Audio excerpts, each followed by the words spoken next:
మత్తయి సువార్త 1వ అధ్యాయము చదువుకుందాము. అబ్రహాము కుమారుడగు దావీదు కుమారుడైన యేసుక్రీస్తు వంశావళి. అబ్రహాము ఇస్సాకును కనెను, ఇస్సాకు యాకోబును కనెను, యాకోబు యూదాను అతని అన్నదమ్ములను కనెను. యూదా తామారునందు పేరేసును జేరాహును కనెను. పేరేసు ఎస్రోమును కనెను, ఎస్రోము ఆరామును కనెను, ఆరాము అమ్మినదాబును కనెను, అమ్మినదాబు నయస్సోనును కనెను, నయస్సోను సల్మానును కనెను, షల్మాను రాహాబునందు బోయజును కనెను, బోయజు రూతునందు ఓబేదును కనెను, ఓబేదు యెషయిని కనెను, యెషయి రాజైన దావీదును కనెను. ఉరియా భార్యగా ఉండిన ఆమెయందు దావీదు సొలొమోనును కనెను, సొలొమోను రెహబామును కనెను, రెహబాము అబియాను కనెను, అబియా ఆసాను కనెను, ఆసా యెహోషాపాతును కనెను, యెహోషాపాతు యెహోరామును కనెను, యెహోరాము ఉజ్జియాను కనెను, ఉజ్జియా యోతామును కనెను, యోతాము ఆహాజును కనెను, ఆహాజు హిజ్కియాను కనెను, హిజ్కియా మనష్షేను కనెను, మనష్షే ఆమోనును కనెను, ఆమోను యోషియాను కనెను. యూదులు బబులోనుకు కొనుపోబడిన కాలంలో యోషియా యెకొన్యాను అతని సహోదరులను కనెను.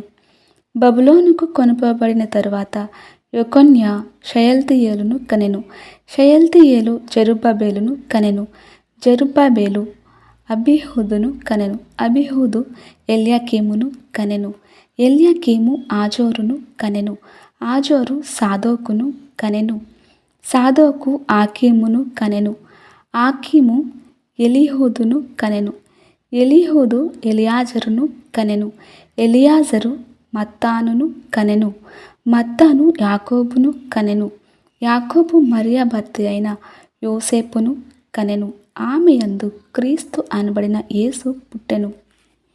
ఇట్లు అబ్రహాము మొదలుకొని దావీదు వరకు తరములన్నీ 14 తరములు.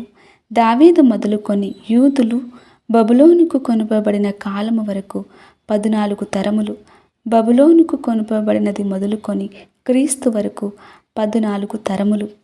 యేసుక్రీస్తు జనన విధమెట్లనగా, ఆయన తల్లి అయిన మరియ యోసేపునకు ప్రదానము చేయబడిన తరువాత వారేకము కాకమునుపు ఆమె పరిశుద్ధాత్మ వలన గర్భవతిగా ఉండెను.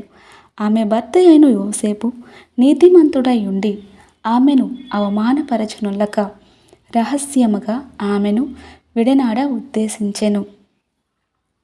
అతడు ఈ సంగతులను గూర్చి ఆలోచించుకొనుచుండగా, ఇదిగో ప్రభువు దూత స్వప్నమందు అతనికి ప్రత్యక్షమై, దావీదు కుమారుడవైన యోసేపు, నీ భార్య అయిన మరియను చేర్చుకొనుటకు భయపడకుము. ఆమె గర్భము ధరించినది పరిశుద్ధాత్మ వలన కలిగినది. ఆమె యొక్క కుమారుని కనును. తన ప్రజలను వారి పాపముల నుండి ఆయనే రక్షించును గనుక ఆయనకు యేసు అను పేరు పెట్టుదువనెను. ఇదిగో కన్యక గర్భవతి అయి కుమారుని కనును, ఆయనకు ఇమ్మానుయేలను పేరు పెట్టుదురు అని ప్రభువు తన ప్రవక్త ద్వారా పలికిన మాట నెరవేరునట్లు ఇదంతయు జరిగెను.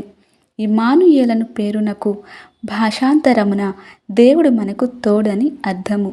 యోసేపు నిద్ర మేలుకొని ప్రభువు దూత తనకు ఆజ్ఞాపించిన ప్రకారము చేసి తన భార్యను చేర్చుకొని ఆమె కుమారుని కనువరకు ఆమెను ఎరుగకుండెను.